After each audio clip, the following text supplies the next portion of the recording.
আজকের ড্রামাটির নাম when we meet. এটি একটি রোমান্টিক কমেডি ড্রামা যেখানে হিরোর তার যমজের সাথে দেখা হয়, কিন্তু আশ্চর্যজনক তারা ভাই নয়। কাহিনীতে টুইস্ট তখনই আছে যখন হিরো যমজ বন্ধু একটি মেয়ের প্রেমে পড়ে, কিন্তু মেয়েটি কনফিউজ হয়ে যায় যে তার প্রকৃত ভালোবাসা কোন মানুষটি, আর মেয়েটি কিভাবে তার ভালোবাসার মানুষটিকে খুঁজে পায় তা জানতে হলে ড্রামাটি দেখতে থাকুন। ড্রামা শুরুতে মিংকে একটি পেন্টিং যত্নে রাখতে দেখানো হয়। জানা যায় এই পেন্টিংটির মূল্য অনেক বেশি, তাই সিকিউরিটি টাইট রেখে দেয়। কিন্তু একটি চোরের নজর পেন্টিংটির ওপর পড়ে, তাই চোর পেন্টিংটি চুরি করতে চাইছিল। কিন্তু মিং বুঝে যায় যে এই লোকটিকে আগে এখানে দেখিনি, তাই মিং চোরটিকে ধাওয়া করে, কিন্তু কারেন্ট চলে যাওয়ায় চোর পালাতে সক্ষম হয়। এরপর পেন্টিংটি চুরি করার জন্য চোর সেখানে যায়। তখন সে দেখতে পায় অন্য একজন পেন্টিংটি চুরি করার জন্য এসেছে। তখন চোর লোকটিকে আটকাতে গেলে সিকিউরিটি চলে আসায় লোকটি পালাতে সক্ষম হয়। তখন চোরও বাঁচার জন্য পালাতে থাকে, কিন্তু শেষমেশ সিকিউরিটি চোরকে ধরে ফেলে। এরপর মিং চোরটিকে মারতে গেলে দেখা যায় চোরের চেহারাটি মিং এর কপি, তাই মিং অবাক হয়ে যায়। চোর বলে, আমরা দুজন যমজ ভাই, তাই আমাকে ধরিয়ে দিয়ে তোমার কোনো লাভ নেই। এরপর চোরকে দেখে মিং তাকে আটকিয়ে বলে, তোমার আইডি কার্ড দেখাও। কিন্তু চোর আইডি দেখাতে না চাইলে মিং তাকে পুলিশের ভয় দেখায়। তখন ভয় পেয়ে চোর সব উগলে দেয়। চোর বলে,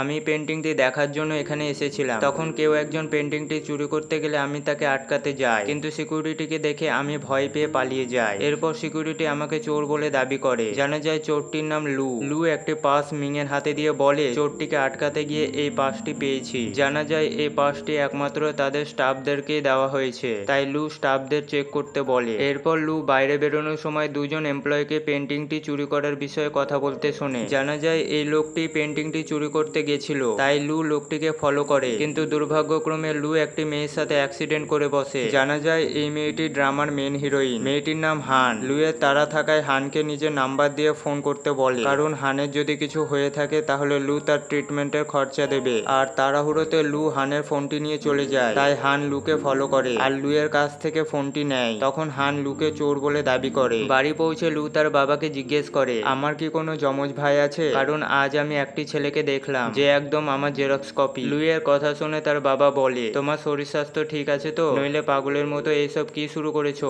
আসলে লুয়ের বাবাও লুয়ের কথা বিশ্বাস করতে পারে না, তাই লুয়ের খুব রাগ হয়। লু ভাবে যদি যমজ ভাই না হয় তাহলে যমজ দেখতে কেন? কি রহস্য হতে পারে?